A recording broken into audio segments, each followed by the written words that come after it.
Hola, gringo. ¿Te gusta la playa? ¿Me puedes prendre un cigarrillo, s'il te plaît, gringo?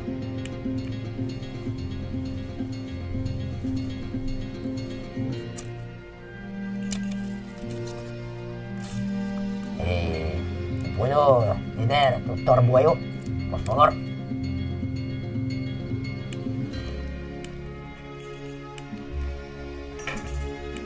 L'un de nous deux est trop dans cette aiguille chaude. Ah, c'est quand même très très bête ce gringo parce que moi j'ai pas envie de bouger, tu vois. Je suis bien là. Et si tu insistes, je risque de te passer au trabulator. Tu veux essayer le trabulator? C'est l'heure du duel. Tu l'auras voulu, gringo. J'étais venu en paix. En paix totale. En paix massif. En paix absolue. Je te laisse dégainer le premier, gringo, mais je te préviens. Tu vas pas gagner. Tu parles beaucoup. Beaucoup trop. Pour un mec avec. Trabulator! En garde!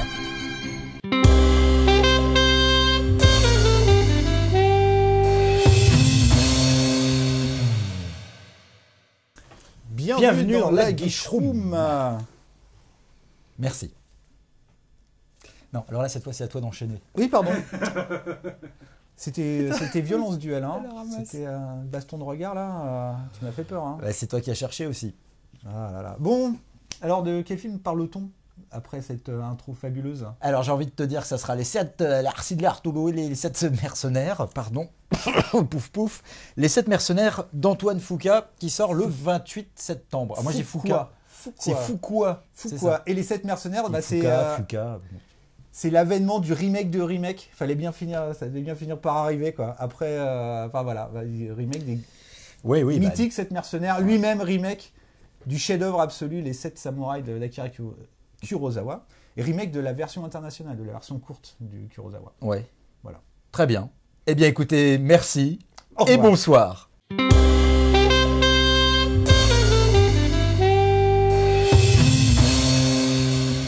Deuxième gag. Que dire de plus? Que dire de plus hein Bon, alors les 7 mercenaires, hein, c'est un peu le doudou de tous les cinéphiles qui biberont. Mais non. Alors attention, ça n'est pas un chef-d'œuvre. Voilà, on est d'accord. C'est du cool. Mais c'est un doudou. C'est du cool western. Ouais, ouais. C'est un doudou. J'ai bien dit doudou. Et moi personnellement, je l'ai découvert quand je regardais la dernière séance. Voilà, Eddie Mitchell, tout ça. Oh là là, le carnaval de charisme, c'est du charisme par gigatonne quoi, ce film. Et pourtant les acteurs à l'époque étaient pas hyper connus, hein. C'était pas encore les méga stars. C'est là où tu sens que le génie, des mecs qui ont casté tous ces gars-là quoi. Charles Bronson, James Coburn, exactement. Steve McQueen, Hugh Brunner, enfin Eli Wallach qui faisait le méchant mexicain. Exactement. Et sans oublier Robert Vaughn, putain, mais c'était ce casting mais de super, fou furieux. Et là le brave Antoine Fuqua là, le grand spécialiste du pire, genre Shooter ou L'immonde chute de la Maison Blanche et du pas trop mal Equalizer qui était une moi j'ai bien aimé, bonne surprise. Ouais. Et bien emballé en tout cas. Et de l'anecdotique mais bon quand même assez sympathique, La Rage au ventre, son dernier film de boxe qui est sympa mais très très classique. Voilà, il s'attaque à un monument et à un serpent de mer hollywoodien quoi. Ça fait une éternité que Hollywood essaye de remaker les 7 mercenaires avec tous les plus grands acteurs. Il y a même Tom Cruise à un moment qui a été impliqué dans le. Et à chaque fois, il y a plein ça s'est jamais fait quoi. Et donc là pour le coup, je pense qu'il devait essayer d'avoir que des superstars. Et là Antoine Fuqua, il a dit je m'en fous, je vais prendre mes potes à moi. Donc au niveau charisme, on va voir. Hein, c'est pas. D'ailleurs même pour le rôle féminin, il a repris la nana qui joue la pute c'est que les potes à lui quoi. La pute copine de Chloé on en Moretz, parlera tout à l'heure dans Equalizer. Les 7 mercenaires, en préparant cette émission, c'est pas. J'ai découvert que quand le film est sorti, ça c'était plutôt planté en fait. Hein. Le film s'est fait défoncer à l'époque par la critique, à sa sortie en 1960. Ouais. Mais il a tellement cartonné en Europe. C'est surtout en Europe que le film a cartonné, qu'il a généré donc des suites. Et des suites, il y a plein. Alors après, 3 suites. Hein. Il y en a certaines qui étaient même très intéressantes. Il y en a un où c'est parmi les 7, toujours avec Hugh Brunner qui était, je crois. La première. Après, il est mort. Non, enfin, il est pas mort, mais non, il n'a pas joué dans les suites. Mais il y en avait un où tu avais un sudiste et un noir. Intéressant. Ouais, en fait, ils ont commencé à brasser un peu politiquement. C'était vachement intéressant dans les suites, quoi. Avec la super musique d'Elmer Bernstein, au passage. Et puis, il y a eu un remake non officiel qui est le Mercenaire de l'espace, produit par Corman. Ah oui, que tu as d'accord. peut-être déjà vu, toi d'ailleurs. Oui, il me qui est semble, une sombre merde. Voilà. Mais avec Robert Vaughan dans le cast. Donc voilà, Les 7 mercenaires, c'est un film quand même qui est, un film sans culte. être un chef-d'œuvre, qui Voilà. est assez culte, qui a déjà eu 3 suites, un faux remake, et qui est comme ça dans vraiment toujours dans l'air du temps, dans l'esprit des gens. Et c'est un film auquel les gens sont très attachés. Donc, Ouais. ça m'étonne pas que ce remake ait fini par voir le jour, être fini par voir le jour finalement. Ouais, voilà.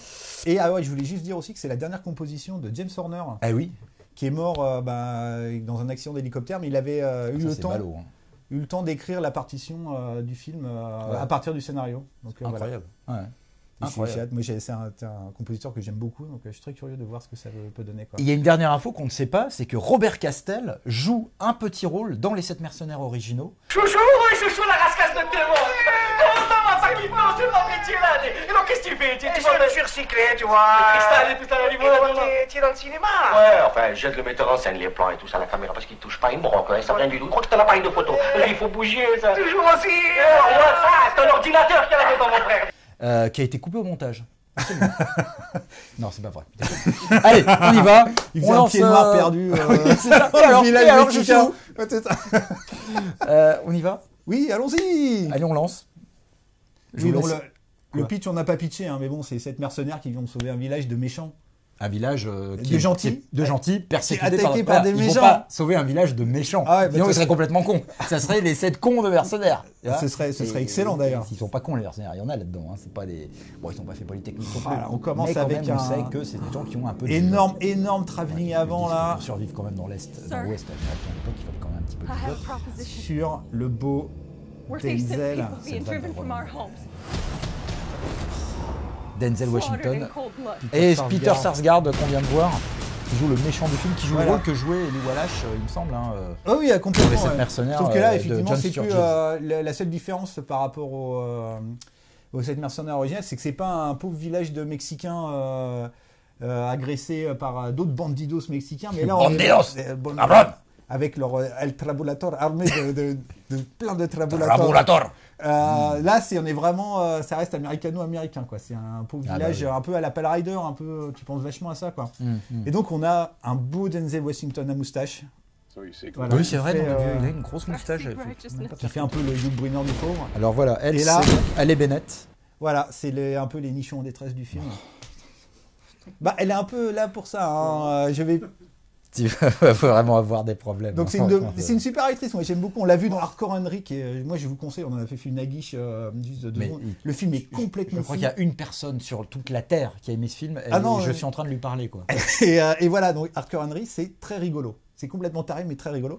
Et donc comme ce que tu disais, on l'a vu dans Equalizer et aussi dans un super film qui s'appelle Things People Do, qui est vraiment un film d'auteur sur la déshérence des suburbs américains, qui est vraiment qui était un film Intéressant. vraiment fabuleux. Quoi. Intéressant. Et donc c'est une poursuivons. super actrice et qui est un peu effectivement Elle la, joue le la rôle jolie demoiselle en détresse. donc. Elle jouait le rôle de Mandy dans Equalizer. Et donc là, le nom de son personnage dans ce film, c'est Emma Cullen.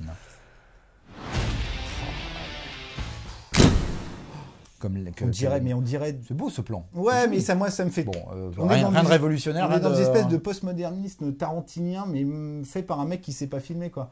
C'est Antoine Fuqua, c'est pas. Moi, j'ai envie de lui accorder le bénéfice du doute Ouais, après je sais Equalizer, mais bon. c'est Equalizer vrai que- était une énorme surprise. Je m'attendais vraiment à voir une espèce de grosse purgeasse avec un mec qui passe son temps à latter tout le monde, et c'était beaucoup plus fin que ça, quoi. Ouais, le assez personnage de sobre. Denzel Était Washington assez était intéressant. hyper Ouais. intéressant, quoi. Ouais. C'est une adaptation de série télé, d'ailleurs. Join me. Faut pas savoir. Voilà. Alors, Chris Pratt, voilà, le mec. Mr. Blockbuster. Voilà, le mec le moins charismatique, un des mecs les moins charismatiques d'Hollywood pour remplacer un des castings les plus charismatiques de l'histoire d'Hollywood, quoi. Bah, c'est-à-dire, tu vois la roue de la carriole là, Ouais, bah, je ouais. trouve qu'elle a plus de charisme que lui au premier plan là. Tu vois. Ouais, non, mais c'est vraiment. Ils Le auraient mec, dû prendre la roue de la carriole Ouais, au premier rôle. là, avec la roue. de- Avec, avec la roue de la carriole. Et cette mercenaire. Coucou, j'arrive. Wouh. Ouais, non, mais ce mec, c'est l'archétype de la superstar contemporaine, là, complètement insipide, gentil, un espèce de. Pareil, un doudou, quoi. Mais il était drôle dans Parks and Recreation, hein, la série. Ouais, mais au Un peu cinéma, là, tu vois, dans Jurassic World, il est totalement transparent, et dans Les Gardiens de la Galaxie. bah, il est gentil, il est sympa. Ouais, il est sympatoche, quoi. Mais putain, le magnétisme, merde, les mecs, quand on est dans un western, enfin, je sais pas, ça. Bah, trouve-nous des jeunes acteurs américains aujourd'hui vraiment qui ont du magnétisme. Je sais pas, tu vois, un mec quoi. comme Matt Des Mikkelsen, quoi, un mec putain. comme, enfin, il est pas américain, Matt Mikkelsen, c'est un mec qui a une tronche Ouais. incroyable. Ouais, c'est et vrai, tout, il est pas américain. voilà. Américain, parce qu'il y a producteur américain. Voilà. J'ai raison, il est pas américain. On arrête 2 secondes, on va parler. Oui, bah, on arrête 2 secondes parce que ça va 2 secondes. Hein, Le monsieur qui tient le fusil, c'est. C'est Robert Castel, encore lui. Il n'est pas un peu mort, Robert Castel? Ah non, non, non. Ah non, non, il est pas. Ah, non, ouais, stop On the arrête press. tout, on arrête tout. Non, non, mais d'ailleurs, je pense qu'on va l'inviter à la prochaine Aguiche Room. C'est non Paris. Faut Faire faire une venir rétro-Aguiche. Robert Une Castel. rétro-aguiche Avec Robert ses Castel. films. Ah bah grave. Paris. Allez. Voilà, vas-y. donc c'est Ethan Hawke. Ethan Hawke, le super Ethan Hawke, qui est un des autres potes d'Antoine Fuqua. Il passe son temps à tourner avec lui, quoi. Il a pas juste fait Training Day Non, avec il lui a fait aussi Ouais. Élite de Brooklyn, je crois. Je crois que c'est du Antoine Fuqua. C'est pas grave, en tout cas, c'est la première fois que lui, Washington et Fuqua se réunissent Ouais, depuis Training Day. ouais, exactement. Donc là, je pense qu'il y a eu un petit coup de producteur aussi un peu malin, genre, pour jouer Ouais, un peu enfin marketing bon, dessus. Ouais, tout le monde attendait le retour des mecs de Training Day, super quoi. Ah, mais c'est un film qui a assez fan hein, quand même, Training Ouais, Day. enfin moi je suis pas. Ah, il a un statut de film culte. Voilà, et alors, oui, j'aurais juste arrêté 2 secondes sur l'immonde musique qu'on est en train d'entendre, qui est une Atroce. reprise bluegrass rock FM dégueulasse du chef-d'œuvre The House of the Rising Sun. Non, mais c'est sûr, c'est tout ça est d'un goût assez doux. Et c'est écrit, enfin c'est le groupe c'est Heavy Young Heathen, vous n'avez jamais entendu parler, et c'est un peu le clin d'œil tarantinien, le côté un peu postmoderne, prendre la musique contemporaine, Ouais. des morceaux de pop rock qu'on régurgite version bluegrass, enfin voilà, c'est tout ça, il y a Tout rien cela est d'un qui goût, vaille, il y a là, rien un qui peu vaille sur consternant. Alors là, on a vu passer, on va y revenir tout à l'heure. Ouais, sur on va le plan, on va hein, parler mais voilà, des trois les autres autres qu'on ne sait salopards. pas c'est qui. Bah, les autres salopards, pardon. Et voilà. Voilà. Alors, dans l'ordre, j'espère que vous avez le temps. Donc au premier plan, nous avons Byung-Hun Lee. voilà un acteur coréen absolument excellent qu'on a vu dans le Bon, la Brute et le Cinglé, et dans, Oui, tout à fait. dans toute une pelletée de super films coréens. Et C'est un de peu son super premier film films américains, hein, type les G.I. Joe, Ah oui, Terminator c'est vrai, il Genis, joue dans G.I. Joe, enfin ouais. bon, voilà quoi. Les mecs essayent de G.I. Joe, Terminator Jaunis. Jaunis, Génis. C'est-à-dire que ouais, on peut faire la totale hein, au niveau de ce Voilà, le titre, mec hein. essaye de percer Hollywood dans les pires films qui se font. Hein. Et, Dommage. Dommage. donc on a Chris Pratt, Denzel Washington, Ethan Hawke. On a au fond Vincent D'Onofrio. Incroyable. Qu'est-ce qu'il fout là? Bon, c'est un acteur absolument fabuleux. Là, Ouais. il fait une espèce de gros bonhomme barbu. Faut bien payer la baraque à Miami. Et voilà. quoi. Et après, on a les 2 mecs qu'on sait pas c'est qui. C'est Manuel Garcia Rulfo Rulfo, alias Vasquez. Voilà. Dans le et dans le film. Martin Sensmeyer qui fait un Indien. Voilà. C'est ça, un guerrier comanche. Voilà. Et Rulfo, j'ai vu qu'il était au générique de la série Une nuit en enfer. Oui. Voilà. Voilà, c'est vraiment 2 mecs qui viennent vraiment un peu de nulle part, quoi. Une nuit en enfer, Robert Rodriguez. Et en même temps, il y a un petit peu du Robert Rodriguez là-dedans, hein, je trouve, dans certaines voilà. poses des mecs. C'est pas bon signe du tout. Ah mais non, pas du tout, quoi. Voilà. Très bien, eh ben, je suis assez content, on a bien passé sur cette bande-annonce, on s'est pas trop attardé plus qu'il n'en faut. On va passer à la notation, parce que... Oh, bonjour Monsieur le Lion. C'est une autre bande-annonce là, donc on va arrêter On tout va de suite. recommencer, on va pas recommencer, ça va. On va passer à la notation. Qu'est-ce qu'on avait, producteur, déjà, pour noter? Vous êtes gentil, vous nous On tendez avait le... un beau cheval sauvage avec une belle mise en pli. Espèce de version, on dirait, c'est C'est une un merde. beau brushing. Voilà. Alors, combien on va noter cette cochonnerie avec ce... comment on appelle ça alors? C'est un cheval, c'est un poney? Qu'est-ce que c'est? C'est Un un cheval. cheval. Bon, alors on va noter un cheval noir comment dire, en plastique. Hein, Qu'est-ce que c'est? Quoi comme matière? C'est du plastique, hein? Très bien. Les gens s'en foutent en même temps. On vient de perdre 30 secondes. Moi, je vais en mettre une. Voilà, 1 sur 5. En ce moment, je mets des notes pourries. Hein. En fait, on ne parle que de bandes-annonces, de films, d'Aguiche, de films pourris. Hein. On est un peu tributaire de l'actu. Hein. Je me rappelle pas avoir mis 4 sur 5 depuis un petit moment. Si, moi j'ai mis 5 à Bénur. Ouais, mais toi, t'es Bénur. un malade, quoi. Timur. Ouais, Timur. ouais, c'est reparti. Timur. Donc 1 sur 5. Timur. Ah pareil, 1 sur 5. ouais, Ça sent carrément. la catastrophe absolue. Ça a l'air même pas drôle. Tu vois, Antoine, on n'a pas peur, nous, ok? Ok, ça a l'air Guy Schroom. même pas drôle, quoi. Ça a Hein. l'air de se prendre au sérieux et d'être une espèce de... Moi, ça me fait penser un peu à Voilà, Elon Wheels. Elon Wheels. Voilà, moi, ça me fait penser un peu à ça. C'est très... Je trouve que la mise en scène, dans le peu que j'ai vu, c'est très télévisuel, quoi. Pour un western, moi, ça me fait assez peur, quoi. On est vraiment loin des westerns un peu, même des années 80, genre Silverado, Tombstone Ou même les derniers, un peu Ou même- plus récents, dans les années 2000, type Appaloosa, ou qui était quand même très bien. ou Lone Ranger, que moi, personnellement, j'aime beaucoup Lone Ranger. Ah, moi j'aime beaucoup Lone Ranger. Complètement Oui, mais alors là, ça n'a taré. rien à voir avec Appaloosa, quoi. C'est plutôt Ouais, le mais côté, on est aussi dans une version... méga spectaculaire. Ouais, c'est mais- du Bruckheimer. Hein, Ouais, mais il y a de la mise, il y a une vraie Ranger. ambition de mise en scène qui est l'air de rien dans le Lone Ranger, que je vois pas là, quoi. Ah, mais moi j'aime beaucoup Lone Ranger. Et en plus, il y a On un voit- discours derrière. C'est pas, hein, on il y a va être les une- deux seuls en France à aimer Lone Ranger. Le film s'est fait bâcher, mais et ça a été un Eh four ben, atomique. si les gens ont des goûts de Kika, Lone Ranger, ce qui était étonnant, c'est que c'était un film très sombre. En fait, le personnage de Tonto... On n'y voyait rien. On n'y voyait rien du tout. Les mecs, ils avaient éteint la lumière. C'était très sombre. Bon, alors voilà, on a noté. Merci. Il est déjà une certaine heure. On a décidé qu'on n'allait pas trop traîner. Merci. Bonsoir.